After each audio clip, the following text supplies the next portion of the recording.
you ever think you'd be in this position? I did not, actually. And certainly throughout the 2-year process it took me to write the book, there were many times where I'm like, I'm not going to get this done. This is just not going to happen.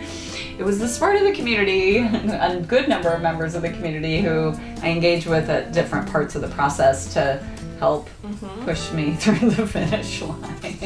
You cannot do it in a silo, and you are the perfect example of that happening with the help of so many other people. Yes. Both from the contributors to the people you worked with, just to getting 2 minutes of somebody in the kitchen's time to talk about it and say, what do you think about this? Yeah, it was definitely birthing a village, for sure. It took a village to birth the book. Yeah. I kind of agonized over how to put this book together, how to weave in my story and the other stories, and then this platform that's all the way at the end in chapter 11, which is called Steps to Startup, that I've actually worked on for well over a year, and it's a 17-step foundational process to launch your business in a way that sets you up for success. Because we see this a bit of folks coming into the community who have launched their business 6 months ago and maybe missed some of the critical steps of building a right foundation, right?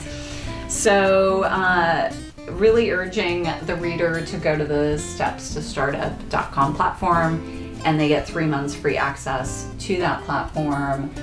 It's video-based content. It's essentially an online course, and it's gated 17-step process. Do this first, do this next, and so on. And a lot of our members have already gone past that, but it was fun to talk to a few members who said, oh my gosh, I've been in business for 5 years. I didn't know that part of what was going on in the business. The irrefutable truths to build a dream business was my sort of my last tips. I don't know if you've skimmed this, Sarah, but be imperfect, be scrappy. You'll never have it all figured out. Set boundaries, my favorite word, right? Watch out for shiny object syndrome. Be sincerely interested in others. You were amazing at that. Trust your instinct, follow through, stay clear of get-rich-quick schemes. That was an interesting one. We did, and I'll wrap it up with this, Sarah, at book club, we did have a lot of discussion around these two topics. Number one, the imposter syndrome. And that women was a big one are, with women. I know, so good at doubting ourselves and questioning, am I really doing this? Is this really working? And I admit in the book, I struggle with it too from time to time. Not much, but I've grown out of it, but I have struggled with it as well. I've read that Maya Angelou struggled with Exactly. Like, if she can't feel good about herself every day, you have to very consciously do it, focus on that every day, on just building yourself up and building that confidence, because otherwise, no hope. No, exactly. It's a very concerted effort, Exactly. but we can do it. And we had a discussion at book club about this. Imposter syndrome, to some extent, is really, in my opinion, is really very focused on what other people think of us, right? If it's just you, yourself, in your own world, I'm sure you could have these thoughts, but really if you break down what imposter syndrome is, it's somebody else must think I'm a fraud, right? I quote in the book Tina Fey, another amazing woman, and exactly, she once confessed that she sometimes screams inside her head, I'm a fraud, they're on to me, right?